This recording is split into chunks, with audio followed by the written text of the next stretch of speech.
ओम नमो भगवते वासुदेवाय। प्रथम स्कंद 18वां अध्याय। राजा परीक्षित को श्रृंगी ऋषि का शाप। सूत जी कहते हैं, अद्भुत कर्मा भगवान श्री कृष्ण की कृपा से राजा परीक्षित अपनी माता की कोख में अश्वत्थामा के ब्रह्मास्त्र से जल जाने पर भी मरे नहीं। जिस समय ब्राह्मण के शाप से उन्हें डसने के लिए तक्षक आया, उस समय वे प्राण नाशक के महान भय से भयभीत नहीं हुए, क्योंकि उन्होंने अपना चित्त भगवान श्री कृष्ण के चरणों में समर्पित कर रखा था। उन्होंने सबकी आसक्ति छोड़ दी। गंगा तट पर जाकर श्री सुखदेव जी से उपदेश ग्रहण किया और इस प्रकार भगवान के स्वरूप को जानकर अपने शरीर को त्याग दिया। जो लोग भगवान श्री कृष्ण की लीला कथा कहते रहते हैं, उस कथा अमृत का पान करते रहते हैं और इन दोनों ही साधनों के द्वारा उनके चरण कमलों का स्मरण करते रहते हैं, उन्हें अंत काल में भी मोह नहीं होता। जब तक पृथ्वी पर अभिमन्यु नंदन महाराज परीक्षित सम्राट रहे, तब तक चारों ओर व्याप्त हो जाने पर भी कलयुग का कुछ भी प्रभाव नहीं था। वैसे तो जिस दिन जिस क्षण श्री कृष्ण ने पृथ्वी का परित्याग किया, उसी समय पृथ्वी में अधर्म का मूल कारण कलयुग आ गया था। भरमर के समान सारग्राही सम्राट परीक्षित कलयुग से कोई द्वेष नहीं रखते थे, क्योंकि इसमें यह एक बहुत बड़ा गुण है कि पुण्य कर्म तो संकल्प मात्र से ही फलीभूत हो जाते हैं, परंतु पाप कर्म का फल शरीर से करने पर ही मिलता है, संकल्प मात्र से नहीं। यह भेड़िए के समान बालकों के प्रति शूरवीर और धीर वीर पुरुषों के लिए बड़ा भीरू है। यह प्रमादी मनुष्यों को अपने वश में करने के लिए ही सदा सावधान रहता है। शौनकादि ऋषियों, आप लोगों को मैंने भगवान की कथा से युक्त राजा परीक्षित का पवित्र चरित्र सुनाया। आप लोगों ने यही पूछा था, भगवान श्री कृष्ण कीर्तन करने योग्य बहुत सी लीलाएं करते हैं, इसलिए उनके गुण और लीलाओं से संबंध रखने वाली जितनी भी कथाएं हैं, कल्याणकामी पुरुषों को उन सब का सेवन करना चाहिए। ऋषियों ने कहा, सौम्य स्वभाव सूत जी, आप युग युग जिए, क्योंकि मृत्यु के प्रवाह में पड़े हुए हम लोगों को आप भगवान श्री कृष्ण की अमृतमयी उज्ज्वल कीर्ति का श्रवण कराते हैं। यज्ञ करते करते उसके धुएं से हम लोगों का शरीर धूमिल हो गया है, फिर भी इस कर्म का कोई विश्वास नहीं है। इधर आप तो वर्तमान में ही भगवान श्री कृष्ण चंद्र के चरण कमलों का मादक और मधुर मधु पिलाकर हमें तृप्त कर रहे हैं। भगवत प्रेमी भक्तों के लव मात्र के सत्संग से स्वर्ग एवं मोक्ष की भी तुलना नहीं की जा सकती। फिर मनुष्यों के तुच्छ भोगों की तो बात ही क्या है। ऐसा कौन रसमर्मज्ञ होगा जो महापुरुषों के एकमात्र जीवन सर्वस्व श्री कृष्ण की लीला कथाओं से तृप्त हो जाए। समस्त प्राकृत गुणों से अतीत भगवान के अचिंत्य अनंत कल्याण में गुण गणों का पार तो ब्रह्मा शंकर आदि बड़े बड़े योगेश्वर भी नहीं पा सके। विद्वान, आप भगवान को ही अपने जीवन का ध्रुव तारा मानते हैं, इसलिए आप सत्पुरुषों के एकमात्र आश्रय भगवान के उदार और विशुद्ध चरित्रों का हम श्रद्धालु श्रोताओं के लिए विस्तार से वर्णन कीजिए। भगवान के परम प्रेमी महाबुद्धि परीक्षित ने श्री सुखदेव जी के उपदेश किए हुए जिस ज्ञान से मोक्ष स्वरूप भगवान के चरण कमलों को प्राप्त किया, आप कृपा करके उसी ज्ञान और परीक्षित के परम पवित्र उपाख्यान का वर्णन कीजिए, क्योंकि उसमें कोई बात छिपाकर नहीं कही गई होगी और भगवत प्रेम की अद्भुत योग निष्ठा का निरूपण किया गया होगा। उसमें पद पद पर भगवान श्री कृष्ण की लीलाओं का वर्णन हुआ होगा। भगवान के प्यारे भक्तों को वैसा प्रसंग सुनने में बड़ा रस मिलता है। सूत जी कहते हैं, अहो विलोम जाति में उत्पन्न होने पर भी महात्माओं की सेवा करने के कारण आज हमारा जन्म सफल हो गया, क्योंकि महापुरुषों के साथ बातचीत करने मात्र से ही नीच कुल में उत्पन्न होने की मनोव्यथा शीघ्र ही मिट जाती है। फिर उन लोगों की तो बात ही क्या है जो सत्पुरुषों के एकमात्र आश्रय भगवान का नाम लेते हैं। भगवान की शक्ति अनंत है, वे स्वयं अनंत हैं। वास्तव में उनके गुणों की अनंतता के कारण ही उन्हें अनंत कहा गया है। भगवान के गुणों की समता भी जब कोई नहीं कर सकता, तब उनसे बढ़कर तो कोई हो ही कैसे सकता है। उनके गुणों की यह विशेषता समझाने के लिए इतना कह देना ही पर्याप्त है कि लक्ष्मी जी अपने को प्राप्त करने की इच्छा से प्रार्थना करने वाले ब्रह्मादि देवताओं को छोड़कर भगवान के न चाहने पर भी उनके चरण कमलों की रज का ही सेवन करती हैं।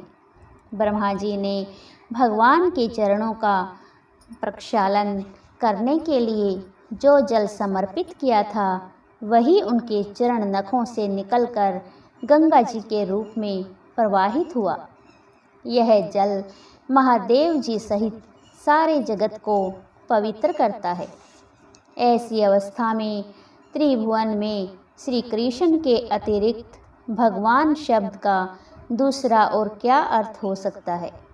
जिनके प्रेम को प्राप्त करके धीर पुरुष बिना किसी हिचक के देह गेह आदि की दृढ़ आसक्ति को छोड़ देते हैं और उस अंतिम परमहंस आश्रम को स्वीकार करते हैं, जिसमें किसी को कष्ट न पहुंचाना और सब ओर से उपशांत हो जाना ही स्वधर्म होता है। सूर्य के समान प्रकाशमान महात्माओं, आप लोगों ने मुझसे जो कुछ पूछा है वह मैं अपनी समझ के अनुसार सुनाता हूँ। जैसे पक्षी अपनी शक्ति के अनुसार आकाश में उड़ते हैं, वैसे ही विद्वान लोग भी अपनी अपनी बुद्धि के अनुसार श्री कृष्ण की लीला का वर्णन करते हैं। एक दिन राजा परीक्षित धनुष लेकर वन में शिकार खेलने गए हुए थे। हरिणों के पीछे दौड़ते दौड़ते वे थक गए और उन्हें बड़े जोर की भूख और प्यास लगी। जब कहीं उन्हें कोई जलाशय नहीं मिला, तब वे पास के ही एक ऋषि के आश्रम में घुस गए। उन्होंने देखा कि वहाँ आंखें बंद करके शांत भाव से एक मुनि आसन पर बैठे हैं। इंद्रिय, प्राण, मन और बुद्धि के निरुद्ध हो जाने से वे संसार से ऊपर उठ गए थे। जागृत, सौपन, सुषुप्ति तीनों अवस्थाओं से रहित निर्विकार ब्रह्म रूप तुर्य पद में वे स्थित थे। उनका शरीर बिखरी हुई जटाओं से और कृष्ण मृग चर्म से ढका हुआ था। राजा परीक्षित ने ऐसी ही अवस्था में उनसे जल मांगा, क्योंकि प्यास से उनका गला सूखा जा रहा था। जब राजा को वहाँ बैठने के लिए तिनके का आसन भी न मिला, किसी ने उन्हें भूमि पर भी बैठने को न कहा, अधैर्य और आदर भरी मीठी बातें तो कहाँ से मिलती। तब अपने को अपमानित सा मानकर वे क्रोध के वश हो गए। शौनक जी, वे भूख प्यास से छटपटा रहे थे, इसलिए एकाएक उन्हें ब्राह्मण के प्रति ईर्ष्या और क्रोध हो आया। उनके जीवन में इस प्रकार का यह पहला ही अवसर था। वहाँ से लौटते समय उन्होंने क्रोधवश धनुष की नोक से एक मरा हुआ सांप उठाकर ऋषि के गले में डाल दिया और अपनी राजधानी में चले आए। उनके मन में यह बात आई कि इन्होंने जो अपने नेत्र बंद कर रखे हैं, सो क्या वास्तव में इन्होंने अपनी सारी इंद्रिय वृत्तियों का निरोध कर लिया है, अथवा इन राजाओं से हमारा क्या प्रयोजन है। यूँ सोचकर इन्होंने झूठ मूठ समाधि का ढोंग रच रखा है। उन शमीक मुनि का पुत्र बड़ा तेजस्वी था। वह दूसरे ऋषि कुमारों के साथ पास ही खेल रहा था। जब उस बालक ने सुना कि राजा ने मेरे पिता के साथ दुर्व्यवहार किया है, तब वह इस प्रकार कहने लगा, ये नरपति कहलाने वाले लोग उच्छिष्ट भोजी कौओं के समान संड मुसंड होकर कितना अन्याय करने लगे हैं। ब्राह्मणों के दास होकर भी ये दरवाजे पर पहरा देने वाले कुत्ते के समान अपने स्वामी का ही तिरस्कार करते हैं। ब्राह्मणों ने क्षत्रियों को अपना द्वारपाल बनाया है। उन्हें द्वार पर रहकर रक्षा करनी चाहिए। घर में घुसकर स्वामी के बर्तनों में खाने का उसे अधिकार नहीं है। अतएव उन मार्गगामियों के शासक भगवान श्री कृष्ण के परम धाम पधार जाने पर उन मर्यादा तोड़ने वालों को आज मैं दंड देता हूँ। मेरा तपोबल देखो। अपने साथी बालकों से इस प्रकार कहकर क्रोध से लाल लाल आँखों वाले उस ऋषि कुमार ने कौशिकी नदी के जल से आचमन करके अपने वाणी रूपी वज्र का प्रयोग किया। कुलांगार परीक्षित ने मेरे पिता का अपमान करके मर्यादा का उल्लंघन किया है, इसलिए मेरी प्रेरणा से आज के 7वें दिन उसे तक्षक सर्प डस लेगा।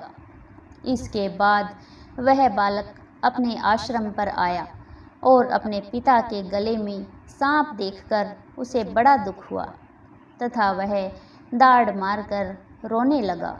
विप्रवर शौनक जी, शमीक मुनि ने अपने पुत्र का रोना चिल्लाना सुनकर धीरे धीरे अपनी आंखें खोली और देखा कि उनके गले में एक मरा सांप पड़ा है। उसे फेंककर उन्होंने अपने पुत्र से पूछा, बेटा तुम क्यों रो रहे हो? किसने तुम्हारा अपकार किया है? उनके इस प्रकार पूछने पर बालक ने सारा हाल कह दिया। ब्रह्म ऋषि शमीक ने राजा के शाप की बात सुनकर अपने पुत्र का अभिनंदन नहीं किया। उनकी दृष्टि में परीक्षित शाप के योग्य नहीं थे। उन्होंने कहा, ओ मूर्ख बालक, तूने बड़ा पाप कर दिया। खेद है कि उनकी थोड़ी सी गलती के लिए तूने उनको इतना बड़ा दंड दिया। तेरी बुद्धि अभी कच्ची है। तुझे भगवत स्वरूप राजा को साधारण मनुष्य के समान नहीं समझना चाहिए, क्योंकि राजा के दुस्सह तेज से सुरक्षित और निर्भय रहकर ही प्रजा अपना कल्याण संपादन करती है। जिस समय राजा का रूप धारण करके भगवान पृथ्वी पर नहीं दिखाई देंगे, उस समय चोर बढ़ जाएंगे और अरक्षित भेड़ों के समान एक क्षण में ही लोगों का नाश हो जाएगा। राजा के नष्ट हो जाने पर धन आदि चुराने वाले चोर जो पाप करेंगे, उसके साथ हमारा कोई संबंध न होने पर भी वह हम पर ही लागू होगा, क्योंकि राजा के न रहने पर लुटेरे बढ़ जाते हैं और वे आपस में मारपीट गाली गलौज करते हैं। साथ ही पशु, क्षत्रिय और धन संपत्ति भी लूट लेते हैं। उस समय मनुष्यों का वर्णाश्रमाचार युक्त वैदिक आर्य धर्म लुप्त हो जाता है। अर्थ, लोभ और काम वासना के विवश होकर लोग कुत्तों और बंदरों के समान वर्णशंकर हो जाते हैं। सम्राट परीक्षित तो बड़े ही यशस्वी और धर्म धुरंधर हैं। उन्होंने बहुत से अश्वमेध यज्ञ किए हैं और वे भगवान के परम प्यारे भक्त हैं। वे ही राजर्षि भूख प्यास से व्याकुल होकर हमारे आश्रम पर आए थे। वे शाप के योग्य तो कदापि नहीं हैं। उस नासमझ बालक ने हमारे निष्पाप सेवक राजा का अपराध किया है। सर्वात्मा भगवान कृपा करके इसे क्षमा करें। भगवान के भक्तों में भी बदला लेने की शक्ति होती है, परंतु वे दूसरों के द्वारा किए हुए अपमान, धोखेबाजी, गाली गलौज, आक्षेप और मारपीट का कोई बदला नहीं लेते। महामुनि शमीक को पुत्र के अपराध पर बड़ा पश्चाताप हुआ। राजा परीक्षित ने जो उनका अपमान किया था उस पर तो उन्होंने ध्यान ही नहीं दिया। महात्माओं का स्वभाव ही ऐसा होता है कि जगत में जब दूसरे लोग उन्हें सुख दुख आदि द्वंद्वों में डाल देते हैं, तब भी वे प्राय हर्षित या व्यथित नहीं होते, क्योंकि आत्मा का स्वरूप तो गुणों से सर्वथा परे है। हरि ओम तत्सत।